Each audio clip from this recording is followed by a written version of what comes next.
مسرحي وسينمائي كبير تميز في أدوار الشر، وذلك بسبب ملامحه ونظرات وجهه القوية الحادة. هو الفنان الوحيد الذي كان المخرج يوسف شاهين يخشى توجيه أي ملاحظة له بسبب نظرة عينيه.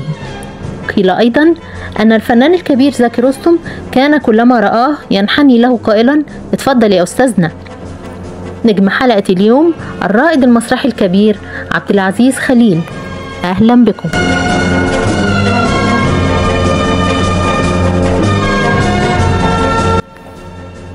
اتولد عبد العزيز محمد رشدي خليل يوم 26 مايو من عام 1887.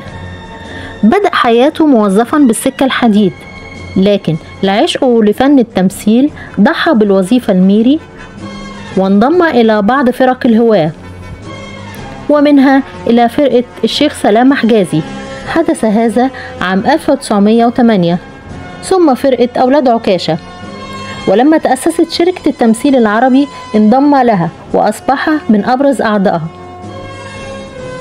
إلى أن عاد الفنان جورج أبيض من بعثته لفرنسا وأسس جو التمثيل الخاص به، وضم إليه معظم المواهب المعروفة في ذلك الوقت، وعلى رأسهم الفنان عبد العزيز خليل.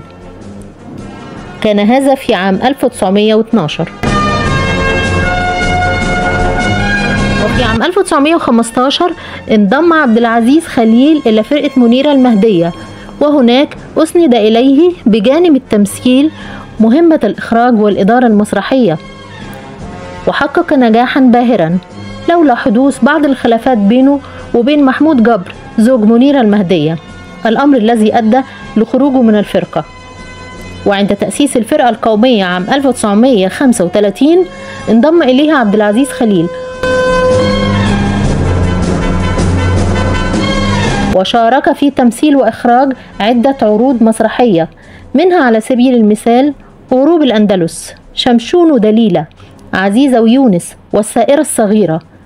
ويقال أنه أثناء زيارة الفنانة العالمية سارة برنارد لمصر حرص عبد العزيز خليل ونجيب الريحاني وعزيز عيد على مشاهدة العرض المسرحي الخاص بها، ولم يكن معهم ثمن التذكرة، فاستأذنوا من مدير المسرح لمشاهدة العرض رغم إفلاسهم، فما كان من مدير المسرح إلا أن ذهب ضاحكا يروي هذه القصة للفنانة سارة التي قررت أن يكونوا ضيوفها في البنوار المحجوز لها، بل إنها أشركتهم بالتمثيل في هذا العرض. وفي تصريح لها وهي تغادر مصر قالت: رأيت في تلك الزيارة 3 فنانين شباب أعتقد أنهم سيحملون مشاعل النهضة الفنية المسرحية في مصر.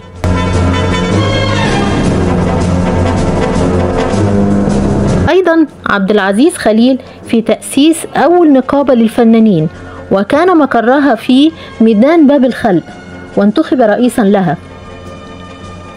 ومع ظهور السينما كانت له عدة إسهامات، كان من أبرزها عام 1939 فيلم العزيمة مع فاطمة رشدي وحسين صدقي، والحاصل على المركز الأول في استفتاء أفضل 100 فيلم مصري، والذي قام فيه بدور معلم يحقد على حملة المؤهلات العليا. شارك بعد ذلك في أفلام مثل سي عمر، سلامة، خاتم سليمان، مصنع الزوجات، لاشين، واختتم حياته الفنية بدور رئيس العمال في فيلم باب الحديد. وعندما بلغ عبد العزيز خليل 60 من عمره فوجئ بأن المعاش المقرر له هو 12 جنيه فقط، الأمر الذي أحزنه كثيرا.